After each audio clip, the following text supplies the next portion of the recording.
My name is Roshan C. Evans.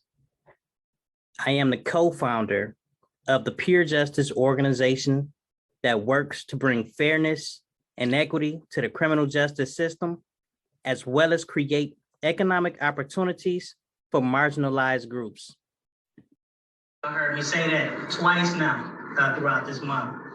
I'm also a book author of 4 different books.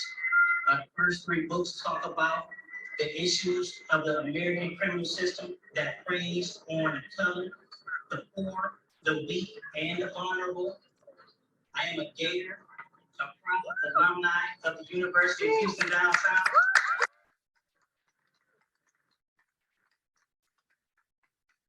And I am here on a call to action. But before I begin, I must admit, for the UHD Black History Month closeout, I almost came here to talk to you about Black history with data and the possible facts we learned and studied in school during the month of February, because I surely didn't learn too much of my Black history outside of the month of February, unless I took some kind of class of critical race study from like a Dr. Robertson. Next, I was gonna wrap around and talk to you about a few current events that impacted our communities in ways we'll never forget, like the murders of Breonna Taylor, Mike Brown, Tamir Rice, George Floyd, Ahmaud Arbery, and others. Then I was gonna finish up with that call to action. However, instead of telling you about the past with popular recent stories, I decided to talk to you about today's realities as it relates to Black men and the criminal legal system. The stories that are seldom told, but all too common. I decided to talk to you about a system that's designed to capture, cycle, oppress, and break those that unfortunately find themselves in its grasp. So many Black men have stories to tell about the system, yet don't, because of the hurt, trauma, or the dismissive notion that they are just simply criminals breaking the law.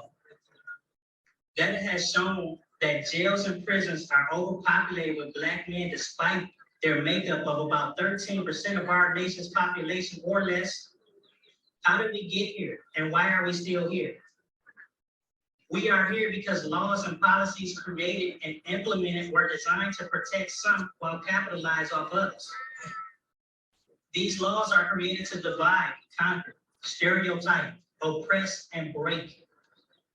1 out of every 3 Black men in this room has seen the inside of a jail or prison, and they have a story to tell. I am no different, so here's my story.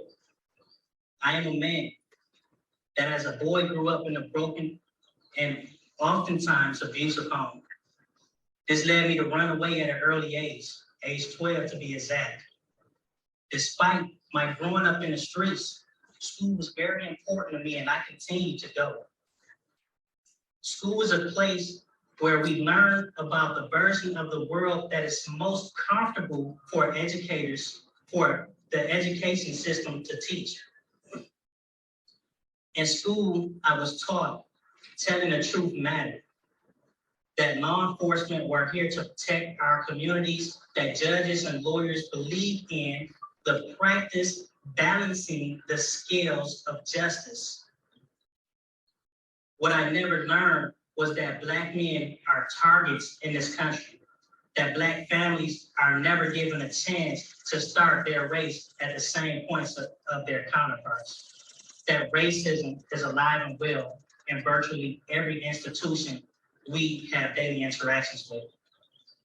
Unfortunately, I found all this out at the age of 17, when a young lady that I had known for 10 years decided to sneak away from her home and hang out with me and other people in our peer group. While we tried to have a consensual sexual encounter that evening, I was unable to perform. That did not, however, keep her from telling her mother that she was not only kidnapped, but also raped upon returning home in the wee hours of the morning. At the age of 17, when I was informed that law enforcement was looking for me, I thought what I had learned in school would protect me. That if I told the truth, that would make it all go away. I thought that my 16-page detailed written statement would mean something.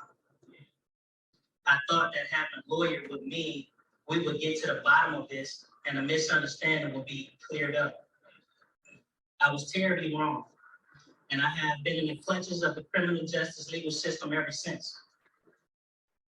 Here's what I didn't know at the time as a child. I didn't know that 94% of state felony cases end in plea bargains. I didn't know that plea bargains were designed to suppress the truth. I didn't know that prosecutors use coercion and fear to make people shy away from going to trial. I didn't know that all lawyers weren't well trained and didn't care about their clients. I didn't know that there are judges that gave lesser sentences or dismissals to white children in similar situations than those that look like me. Here's what I found out after being told that I would face 15 years in prison if I took this to trial. I found out that my truth didn't matter to a judge, my lawyer, or the prosecuting attorney. I learned that the DA's office had evidence to prove me innocent, but never had to turn it over if I pled guilty to a crime I didn't commit. I found out that they downgraded my charge from rape to touching, and the maximum sentence I could have gotten if convicted would have only been 2 years with a fine of $500. I also found out that you don't have a right to a thorough investigation of your case. You have to demand it.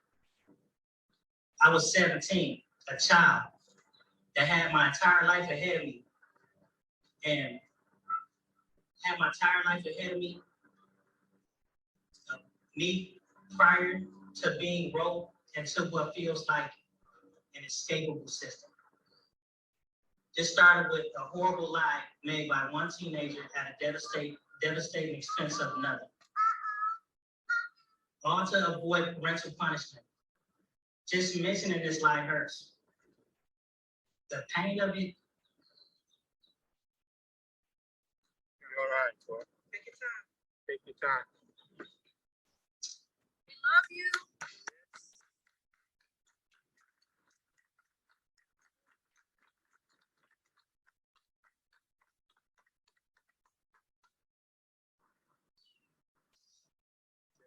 All right. You're all right. It's all right. It's all right. We got you. You're not alone. You're not alone.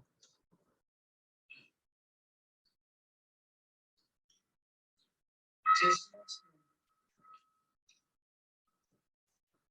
the lie hurts. It never goes away. And maybe it never will.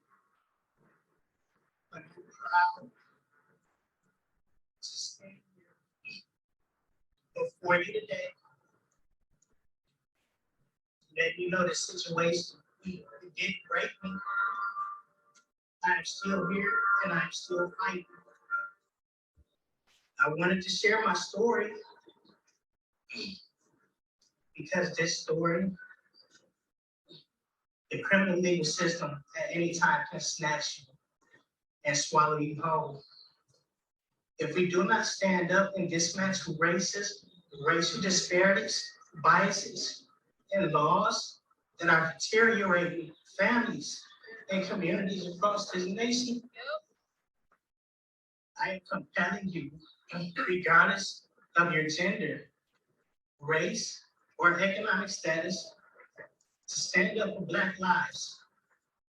Stand up to Black lives being crushed every single day by racism and oppression. Today's our day to stop the cycle of white supremacy.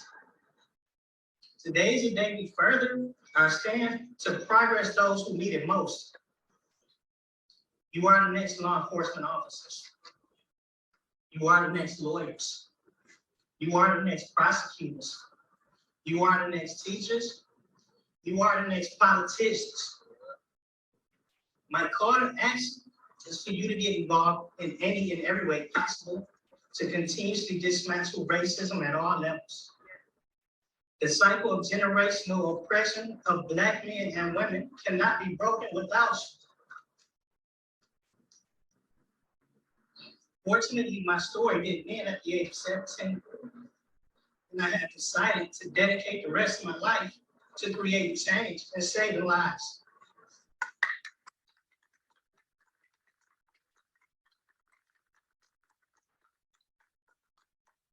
Every day that Black men face these injustices, they are one step closer to taking their own lives, to giving up, being locked away permanently, to being oppressed permanently, to being cast out permanently. During Black History Month, I am asking us all to say no to history repeating itself. Take the stand and get involved. Thank you.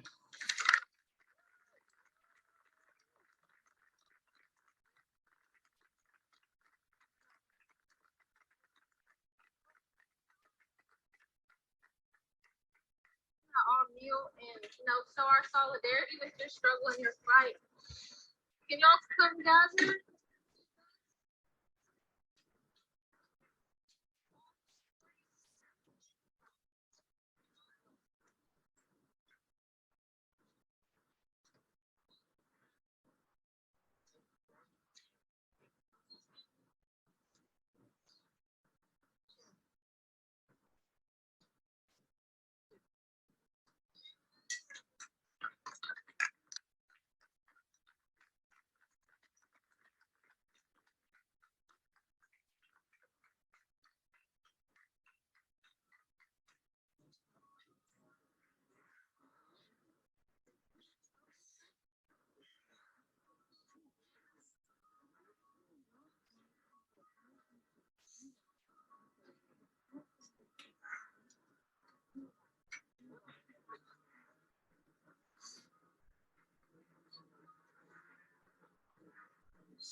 Shoot you and know that you did, but still tell you to free. I seen what I seen. I get them